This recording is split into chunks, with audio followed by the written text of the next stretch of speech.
Now, for a more detailed look at all of the legal problems swirling around former President Donald Trump, we're joined by Rikki Klieman, criminal defense lawyer and a CBS News legal analyst. And here in Washington, David Laufman, former chief of the Justice Department's counterintelligence and export control section. Great to have both of you with us. David, I want to begin with you. You're the former head of the division of the Justice Department that's now led by a guy named Jay Bratt, who argued in court this week regarding the potential release of this affidavit that it may, quote, chill future cooperation by witnesses whose assistance may be sought as this investigation progresses, as well as in other high-profile investigations. Do you agree with his assessment? Based on my experience at the Department of Justice, that's absolutely correct, especially in the early stages of an investigation. The Justice Department and the FBI want to do everything they can to protect the integrity and confidential law enforcement actions that are being taken. Do you have any sense, then, do you expect he's going to release at least part of this, a redacted version? I think the Justice Department knows it has to come back to the court with a reasonable proposal. The judge signaled pretty clearly that he wants to release some facets of this affidavit, and I think the Department and the FBI are now trying to come to grips with what they can live with regard to public disclosures. And there are some portions of the affidavit that I think they'll be willing to make public. You just heard Congressman Turner of Ohio talking about the possibility of the Intelligence Committee getting read into the details of this at some point. There is bipartisan agreement that they've got to hear something from the Justice Department. It's just a question of when and what exactly and how much. But in your view, is there a requirement for the Justice Department and FBI to do that at all? I mean, there's no requirement. Look, I mean, there are sometimes classic collisions between coordinate branches of government. It does seem to be premature for Congress to be sticking its nose into an ongoing criminal investigation. That's what this is. And just because it implicates classified information, to me, doesn't seem to give a platform for the House Intelligence Committee to intrude at this time. Because it could unspool in a way where the information you share with them is leaked, and then the investigation's compromised. His ability to have a fair trial would be compromised. Right. I think they're trying to create a kind of a carnival atmosphere under the patina of the exercise of Congress's constitutional authority to conduct investigations. Rikki, to you, Alan Weisselberg, the former longtime chief financial officer of the Trump Organization, this past week pleaded guilty to 15 counts of fraud and tax evasion as part of the scheme to receive more than $1.7 million in off-the-books perks and compensation from the Trump Organization. Important to point out, the former president hasn't been charged as part of this civil case. But based on what you know about this case, what we've seen so far, is there any legal risk at this point to a member of the Trump family? There is hardly any legal risk because of the fact that the plea of Alan Weisselberg is against the Trump Organization, which really means the Trump Corporation and the Trump Payroll Corporation. It had to do with the fact that he received perks to, as you say, $1.7 million over a period of years.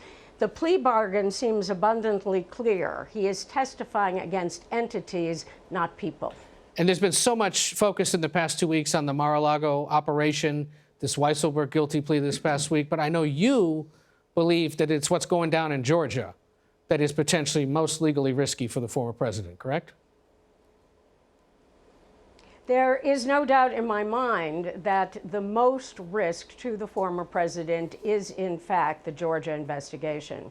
And one of the reasons I say that is because it has intensified in terms of the number of witnesses that the district attorney is calling before this special investigative grand jury, but also the fact that should not be overlooked is that Donald Trump has hired one of the best criminal defense lawyers in the country in the person of Drew Findling.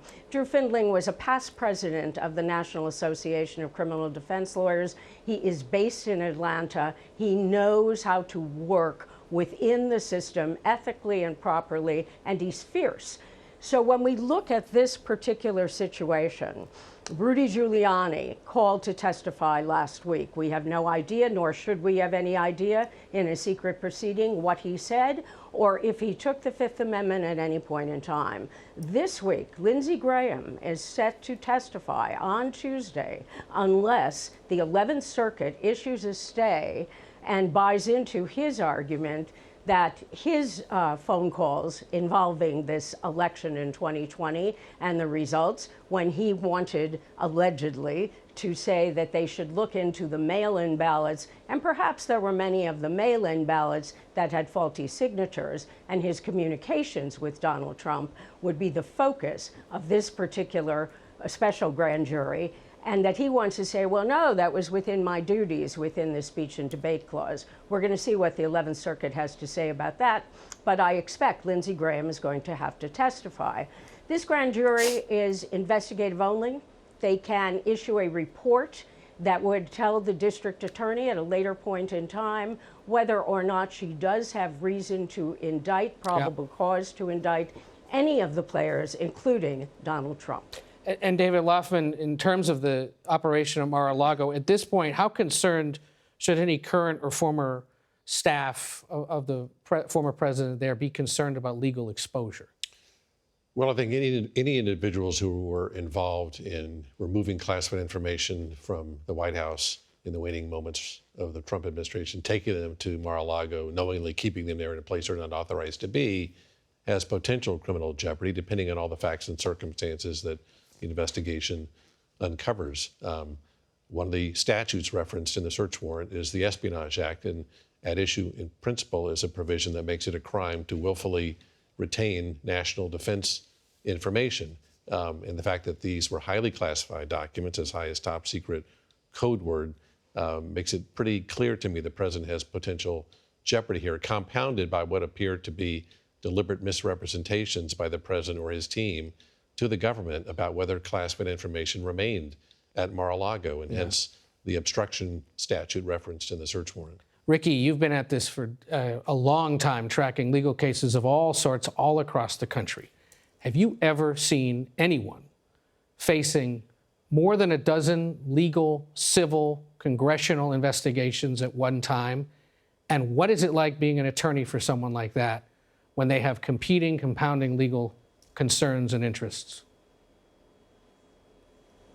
I have never seen this many investigations happening all at the same time, some in greater stages, some in lesser stages. But if you are an attorney for Donald Trump, you are well advised to separate each one and decide where you're going to devote your energies. Donald Trump, it appears, has been hiring lawyers from different places, so one lawyer does not have all of the responsibility. But this is not a good time for Donald Trump, at least if he thinks that everything is coming in upon him. However, we also know that Donald Trump enjoys the chaos, and we will see what happens in terms of his decision if he is going to run or not in 2024. We sure will. Rikki Klieman, CBS News legal analyst, David Laufman, former Justice Department official, thank you both for being here, and we'll be right back.